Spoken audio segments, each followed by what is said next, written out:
3, 2, 1.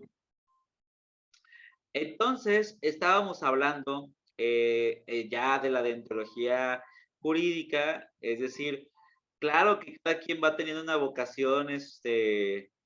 vocación de carrera, pero sí es bien interesante cómo hay algunos preceptos éticos de la jurisdicción. Es decir, mucho tiene que ver con el conocer las leyes, siempre ver sobre los beneficios de tu cliente, siempre defender las causas, etc. En la deontología médica, hay una que sí es muy conocida comparado con las otras, que se llama el Código de Ética de Hipócrates. ¿No se lo han escuchado? El Código de Hipócrates.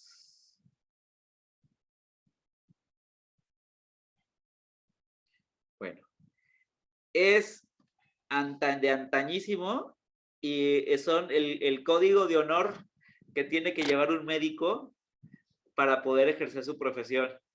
A diferencia que de la de derecho o de la de administración, que por ejemplo aquí lo estamos viendo en una materia a la mitad del semestre, a la mitad de la carrera, o en derecho que lo vas viendo alrededor de tu práctica de abogado, con los médicos te lo sueltan en el primer momento.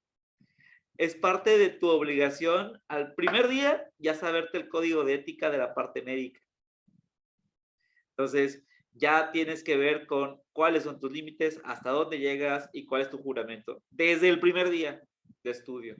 Y eso es bien interesante cómo se maneja de manera bien diferente. Obviamente que los médicos todavía son más ortodoxos a la hora de hablar de salud y a la hora de hablar de propuestas en torno a la salud. Y muchos, depende del grado de especialización, se toman muy en serio ciertas partes del cuerpo. ¿Vale? Bien, entonces van los médicos con el código de Hipócrates. La deontología periodística tiene que ver con toda la comunicación. Si hablábamos que los abogados son muy quisquillosos a la hora de hablar de leyes, los periodistas suelen ser quisquillosos a la hora de hablar de utilizar el término correcto. Creo que son aquellas personas que van a buscar la palabra correcta para el momento correcto. Entonces es mucho más complicado una oratoria cuando estás frente a periodistas. Por ejemplo, cuando estás frente a abogado, la oratoria suele ser, piénsenlo, unas diapositivas y a lo mejor incluso leyendo y no hay tanta bronca, mientras sea acorde al reglamento, no van a ser, va a estar bien. La deontología médica funciona como con los psicólogos, que tienes que ser muy específico y cuidadoso de qué autor estás refiriéndote y la aplicación médica o el impacto, tienes que utilizar mucho el método científico. Con la deontología periodística sucede que tienes que ser cuidadoso con el uso de la palabra que estás haciendo y la connotación y del impacto que va a generar la palabra, ¿sí? La que nos importa para esta materia con más fuerza es la deontología empresarial, es decir, la ética en los negocios, y tiene que ver cómo nos conformamos nosotros como administradores o los contadores o todos los de la rama económica administrativa, que tiene que ver con cómo tiene que responsabilizarse las empresas, cuál es el código de ética de las empresas, cómo, hacia dónde van, etcétera. Y por último, la deontología informática, que justamente la estamos viviendo ahorita.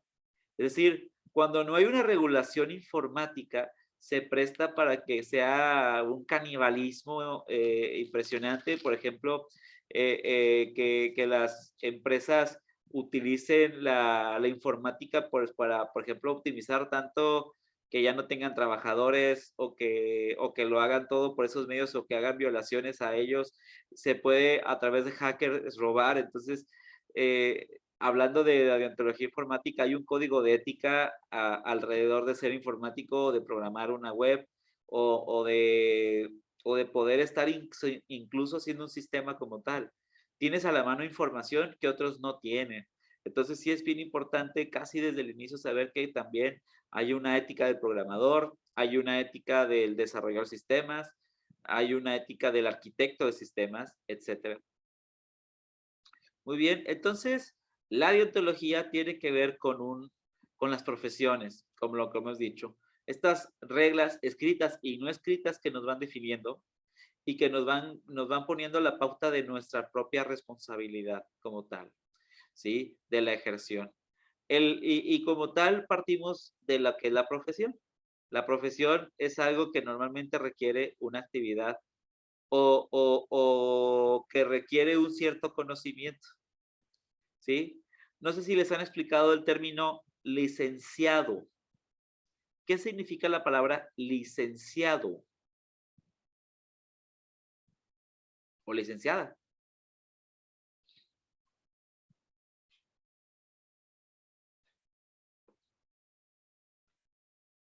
¿A qué palabra se parece? Licenciado.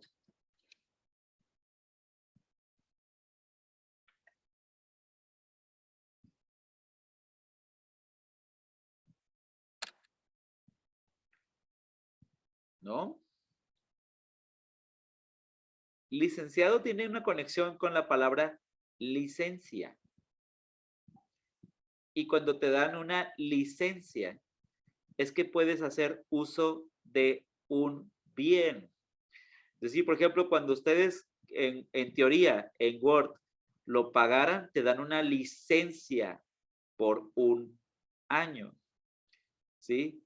Cuando referimos que tú eres un licenciado, es que de la profesión administrador, la escuela que te haya dado la licencia da fe y autoridad de que tú tienes los conocimientos necesarios para poder ejercer la profesión.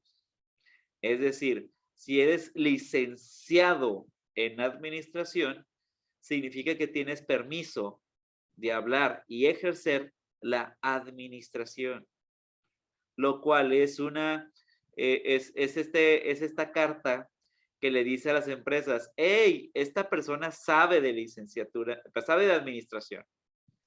Si en otro caso no fueras licenciado o se te convirtieras en licenciada o licenciado de administración y fuera licenciado en contabilidad, sería, no te preguntarían sobre administración, te preguntarían sobre contabilidad, porque esa licencia autoriza que sabes de contabilidad. ¿Ok?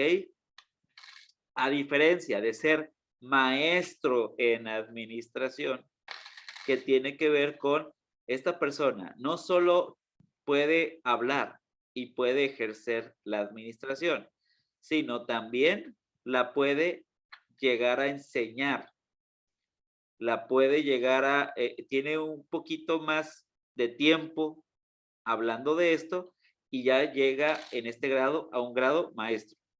O si fuera doctor en administración, es una persona que estuvo suficientemente tiempo estudiando de eso para que incluso proponga información conforme a la carrera.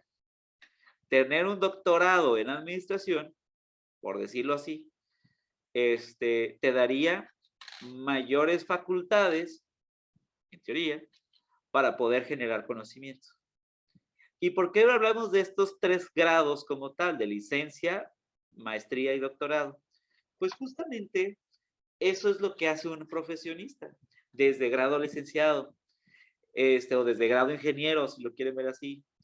Es alguien que puede y que tiene un grado académico para poder ejercer una profesión. Dicho, si no tuviera o no ejerciera un grado académico, podría llamarse un oficio, que eso es ya lo que hacen ya otras personas que no requieren ese nivel académico para poder ejercer dicho oficio. Usualmente la diferencia entre profesión y oficio es que la profesión suele ser un material más estratégico intelectual y el oficio suele ser más operativo inmediato. No es que el oficio no tenga cosas intelectuales, pero que sí, lo que sí es más de corte operativo. Por ejemplo, ustedes que siendo administradores van a ser de corte estratégico, o sea, hace de un grado intelectual mirando más hacia futuro. Muy bien. Entonces, eso es bien importante a la hora de hablar de profesionistas.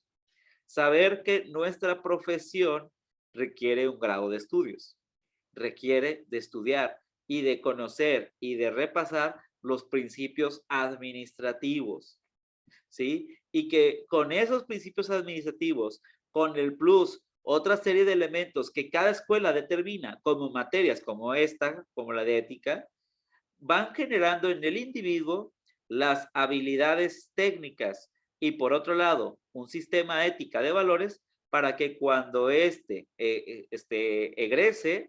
cuente con todos los elementos necesarios para ser bueno en su lugar de trabajo ejerciendo la administración.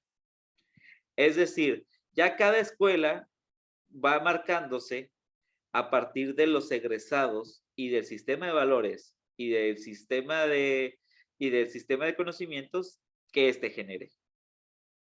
Muy bien. Entonces, uno de los valores muy perseguidos como tal en cualquier institución para generar administradores, para generar cualquier carrera, tiene que ver con la responsabilidad, con la competencia que va generando.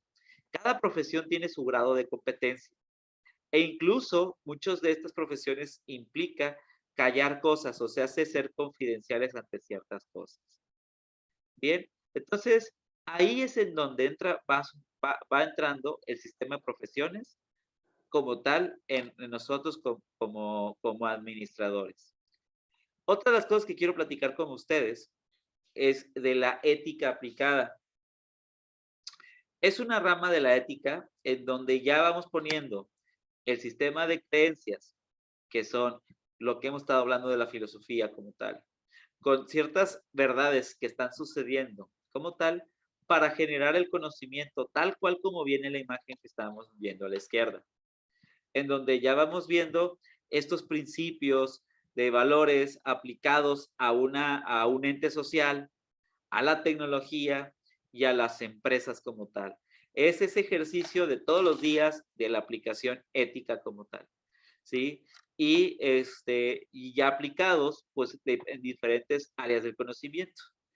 Una de las áreas que puede llegar a ser es la bioética, ¿sí? En donde, por ejemplo, en la bioética son los principios que pueda tener la salud, la medicina o la biotecnología. Es decir, hasta dónde y qué principios mentales vamos a delimitar para a la hora de utilizar la salud, no estemos perjudicando a alguien más.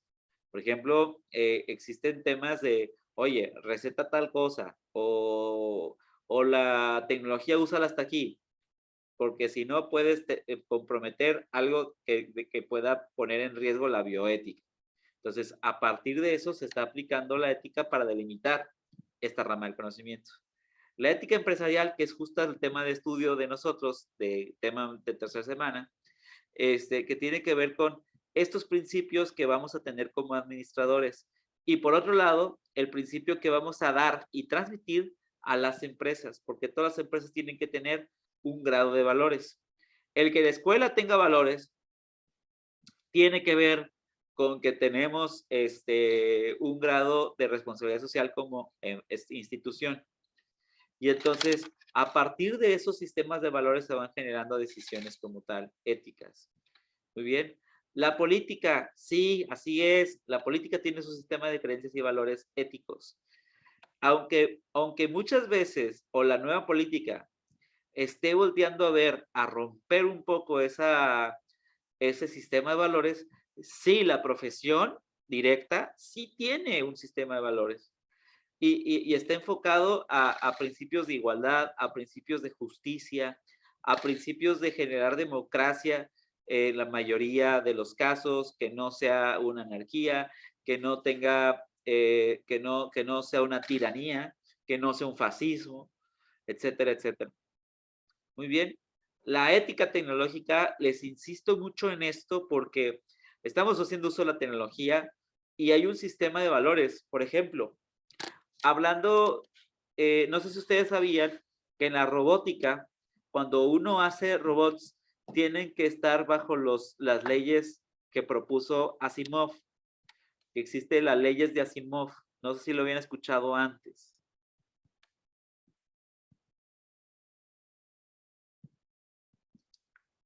¿No?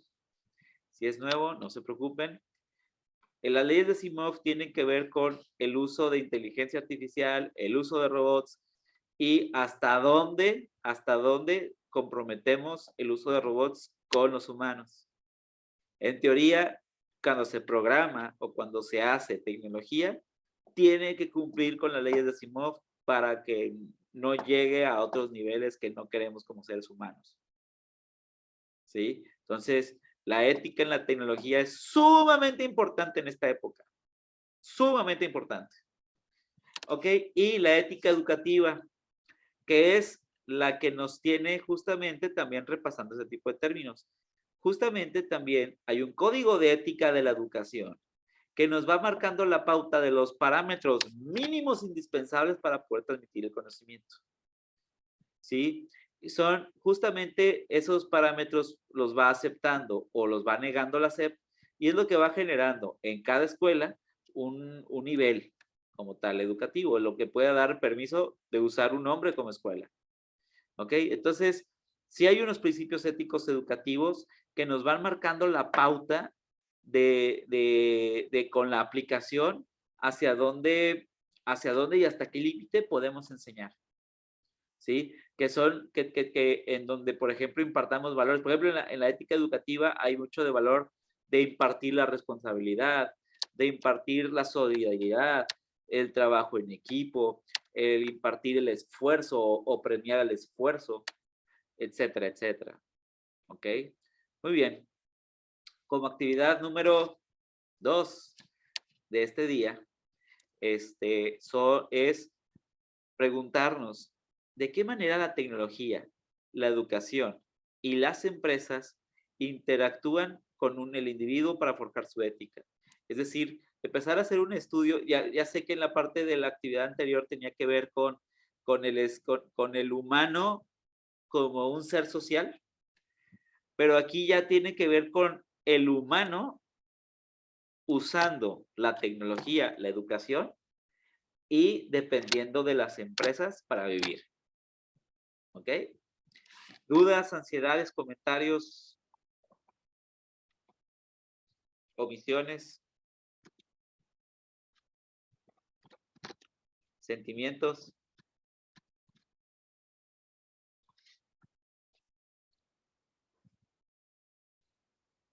Muy bien.